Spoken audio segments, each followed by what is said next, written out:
Every year, 50 billion tons of greenhouse gases are added to the atmosphere. Bill Gates' goal is to bring this figure to zero in the next 30 years. He gives us some details about his vision during the presentation of his book at the Jaipur Literature Festival, an event that, in normal times, takes place in the Indian city of Jaipur in the month of January. The event was founded in 2006. It is the world's largest free literary festival, and this year it took place in virtual form. In his traditional non-technical style, Bill Gates helps the readers to visualize the risks of climate change. For example, he summarizes the causes in 5 familiar points: making things, plugging in, growing things, getting around, and keeping cool and warm. He then provides metrics that are meant to help viewers to visualize and understand the issues. Take a listen. Greenhouse gas emissions, if you convert them into CO2 equivalents, sadly are just going up like this.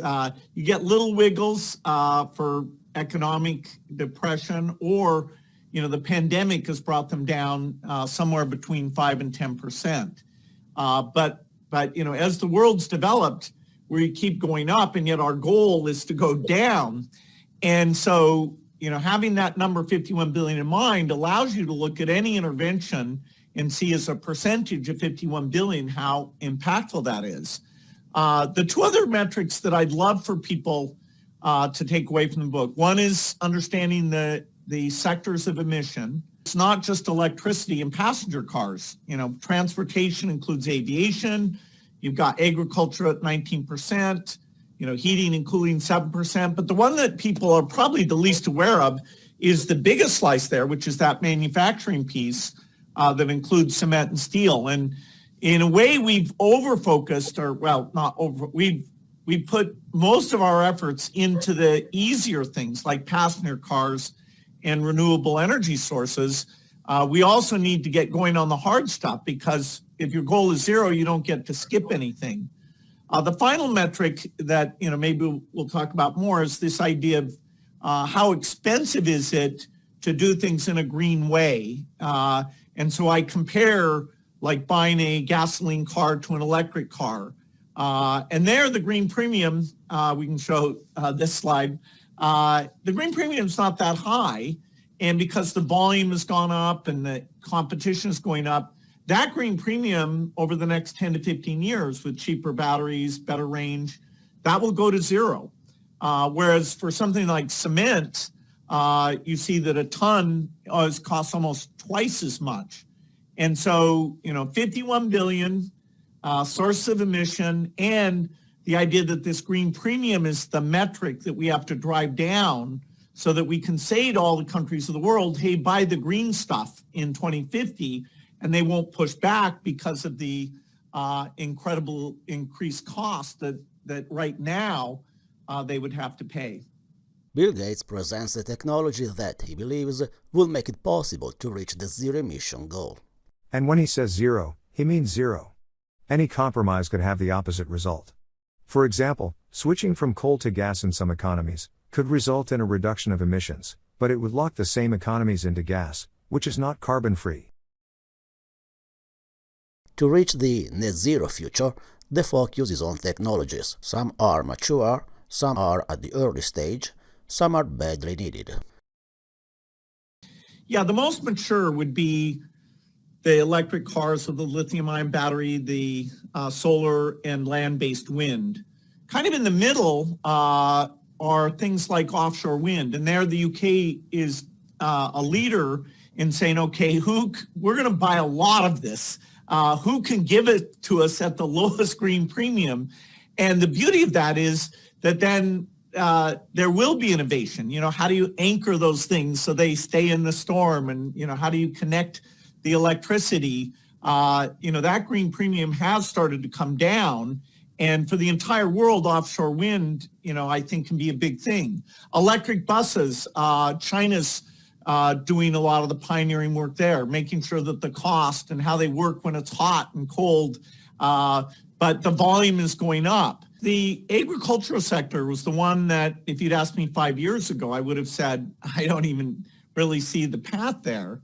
And admittedly, we're still in early days, but there's a lot of companies like Impossible Foods, Beyond Meat, but many others as well, that are looking at new ways of doing food production that can get rid of the slaughtering animals and the methane and the manure and a variety of things that cause those to be highly emitting. So I'm seeing much more hope there. It's really the aviation fuel, the steel and the cement that, sadly, just if you take those three, you're up at almost 20% of emissions. There's essentially no green steel or green cement today. And so we need to have not just more R&D money and more venture capital type money, but we also need buyers, so we need governments, we need companies that are trying to contribute to society when they build new buildings to say, okay, we're going to buy green cement, green steel so that we can start down that catalytic learning path. And that how we bring those kind of policies together, I'm very excited that the COP will be a time where we can announce example projects that are under this catalyst framework. And so people can see that, okay, we really are trying and have a plan for every area of emission. The recent weather-related events in the Midwest and in Texas help to highlight the challenges that government and all the concerned parties are facing.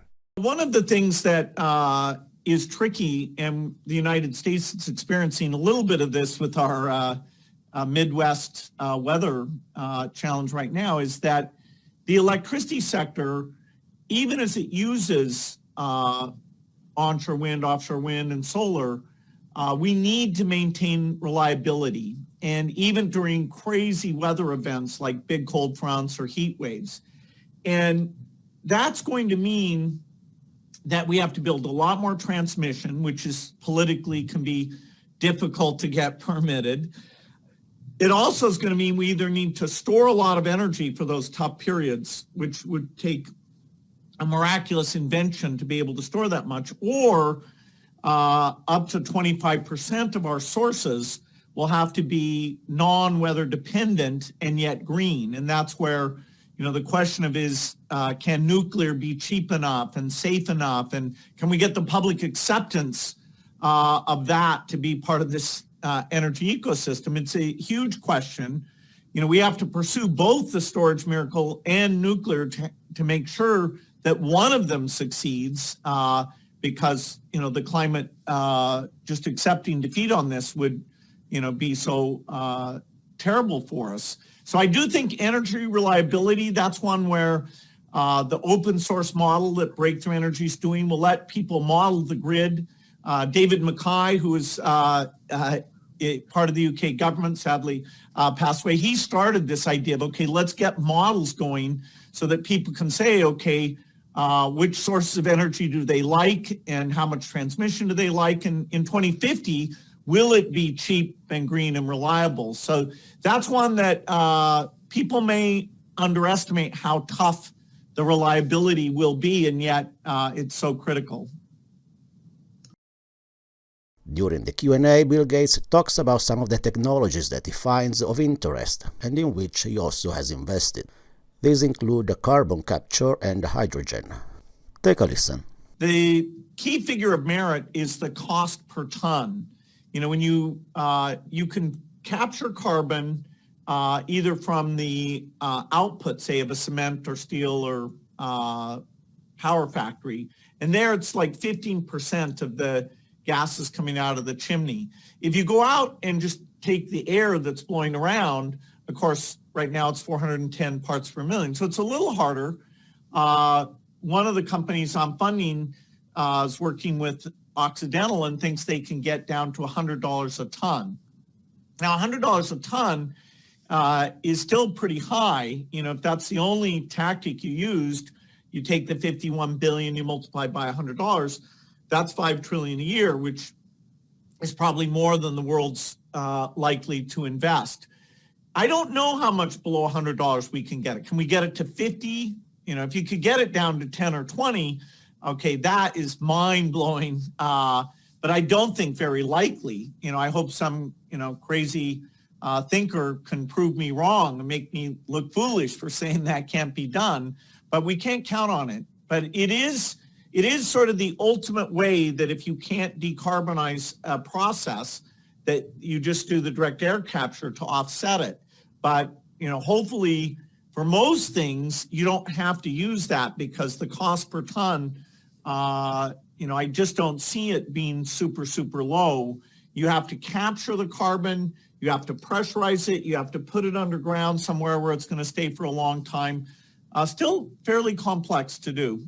It could play a very big role. I emphasized how the manufacturing sector is the place we've made the least progress, even though it's the biggest overall source of emissions. Many of those manufacturing processes, if you could get clean green hydrogen that was very, very cheap, then you, instead of making steel with coke, a form of coal, you would just do direct hydrogen reduction.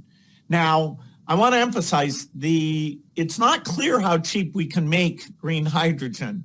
You have the capital cost of the plants that generate it, and you have the energy costs of either splitting water or pulling the hydrogen off of the methane. And those are the two primary ways. I am thrilled that over the last few years, the interest in green hydrogen is skyrocketing. I mean, 5 years ago, I think it was hardly talked about. I did one of my half-day sessions on green hydrogen just a month ago, and I was amazed at all the things that are going on there. And, as part of the 10-point plan for the UK, as part of the recovery funds on the continent, part of the Biden Build Back Better, I do think funding some of these green hydrogen plants and start to scale them up and try the different approaches. I'm very excited about that. But we always have to be realistic. It may not get cheap enough. Not everything we try and make really cheap, can we overcome those physical limits, like, magic grid batteries or batteries that you put into a plane so it can fly around. That's not, those are not likely to happen. There's a UK company who wants to put hydrogen into planes, which Breakthrough Energy just invested in that, although it's got a lot of challenges before it can be proven out. So yes, people should really pay attention to green hydrogen because almost half of that manufacturing sector is solvable if that price is super, super low. Bill Gates was also a speaker at CERAWeek, a premier energy conference, and here he also expressed his views about the opportunities offered by nuclear energy. This source of energy carries a stigma. But according to Bill Gates, new reactor technologies are safer and should be more reassuring. It is frustrating that people think, nuclear doesn't that kill a lot of people? Whereas, of course, per unit of energy generated, even the current third generation plants, are safer than natural gas or coal, particularly if you look at particulate effects on health. And so I think the current generation gets a bad rap. Now, my work is about a complete from scratch design where there's no high pressure in the reactor, there's no buttons you ever need to push. It's just physics that, the heat pool never wants to move the radioactive material away from the site of the reactor. So yes, people's understanding about radiation and the history, that one, even if we solve the engineering, explaining why they should love it will be very hard. So we had a strategy where we had a joint venture in China, and the Trump administration told us to shut that down. But then the U.S. Congress created the Advanced Reactor Demonstration Project, which we won the biggest $4 billion 5-year project that I agreed I'd guarantee 50% of the financing, private-public partnership. And so now over the next 5 years, we'll cite that this year and, show. And the economics will be a big part. I mean, the reason nuclear is failing in the U.S. is not because of the public acceptance part. It's just too expensive. The first generation was cheap, but then they kept adding things, and the regulations are are complicated. So we have to go back and start over, make something that's way smaller, way less cement. The nuclear island is tiny to achieve those goals, and also make it so your heat pool lets you do the generation during the times when the sun isn't shining and the wind's not blowing. So you're not trying to directly compete with those periods of time.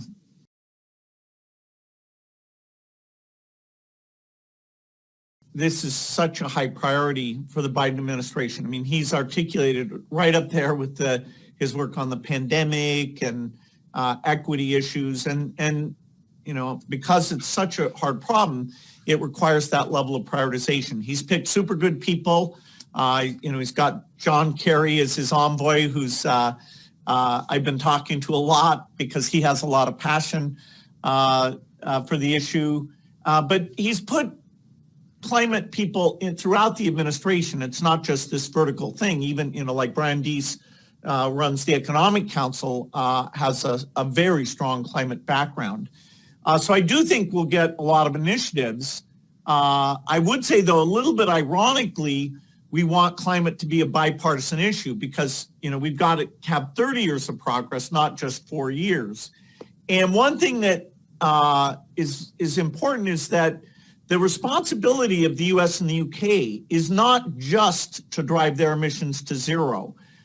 Their responsibility is to make it easy for all countries to get to zero. And so that's why the reduction in that green premium is the best long-term metric of whether, when we talk to India in 2050 and we say, India, please use green cement, green steel, will they say, hey, send us the trillions we'd need to subsidize that? Or will they say, okay, it's so modestly only slightly more expensive that even with very little help externally, we agree that to help the world. In India, because they're closer to the equator, actually, these hot days and everything, it's actually worse for them than it is for most other countries. So they're kind of, both in terms of future emissions and future suffering, India is paradigmatic.